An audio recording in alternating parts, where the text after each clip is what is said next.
Okay, today we're going to do a video on recording strike and dips on less than desirable surfaces. And not in terms of smoothness, but today we're going to talk about recording strike and dip in terms of surfaces that are maybe kind of like overhang surfaces, or they're oriented in a way where they block our view of our compass, that kind of thing. That's what we're looking at today.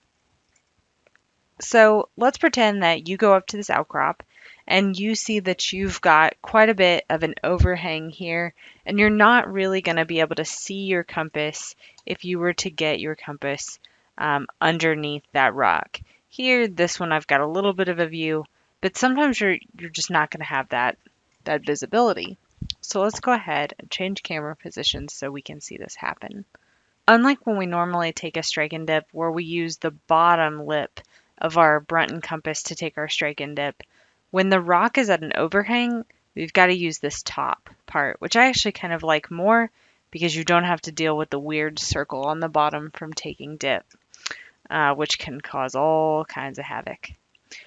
So what I'm going to do, if I can still see my compass, I'm going to use that top corner. And just like I did with my other times taking strike and dip, I'm going to avoid doing penguin walking. So I'm going to avoid rocking back and forth and try to make a smooth connection, no matter how I rotate, between that top lip, top edge of my compass and the surface that I care about. So I'm going to go ahead, try to get this pretty horizontal before I start messing with my bullseye.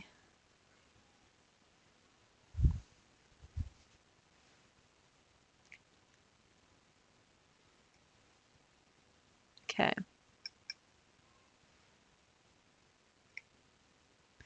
So I am reading 23023 or north 20 east as my strike. I'm going to kind of mark my strike orientation as best as I can. Go to take my dip. If my dip is going to be frustrating and I need to shorten my compass, I'll do that.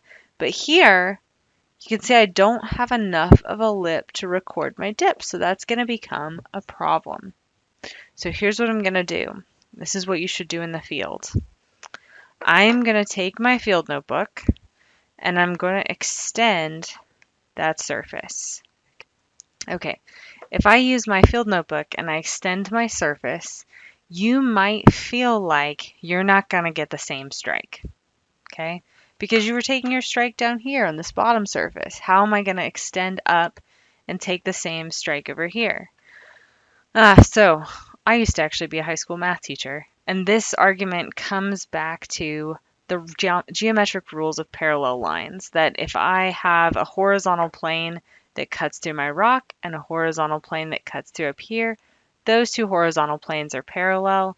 And what I'm doing right here when I extend my plane is I'm actually not bisecting. I am cutting across those parallel lines. So I can use either interior composite angles or alternate angles to say that my strike and dips will be the same. Sorry if that was more than what you wanted out of that. All right, so I'm going to go ahead and take my strike. This can be a little bit of a challenge. You might want to have a partner in the field as you go to do this.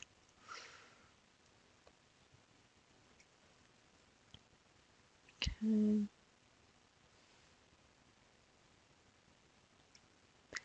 When you get your needle in the middle, go ahead and press your white button. Notice that it won't, that button doesn't stop the bubble from moving, it just stops the needle from moving.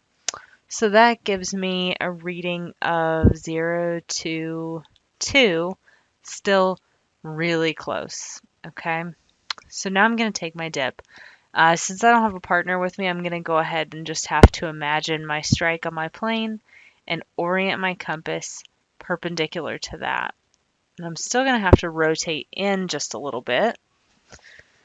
Rotate my mirrored edge in, but I can make it work.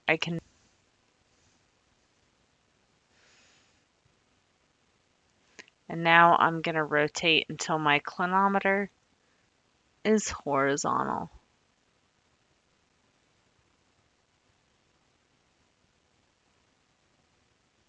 Okay, there's my bubble in the middle.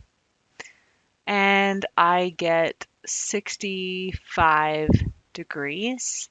And I like to record my dip direction because I can't ever seem to get myself together enough to follow the right hand rule. So I'm just going to hold my compass, point it in the direction of dip, which here is down to the left. And I get a dip that is oriented around 290. So that's west northwest. So if we were writing this down, we could write 022 65 west northwest, and notice that that does not follow the right hand rule. So if I was going to follow the right hand rule, I'd have to rewrite 022 instead as 202. I would add 180 degrees. So I'd have 202, comma 65, and that would follow the right hand rule. But when I'm in the field, I just write down as much as possible. So again, the general idea here is that if you get a plane that's really not working for you, use your field notebook, use a clipboard, extend it, and give yourself a new working surface to take your strike and dip on. Thanks.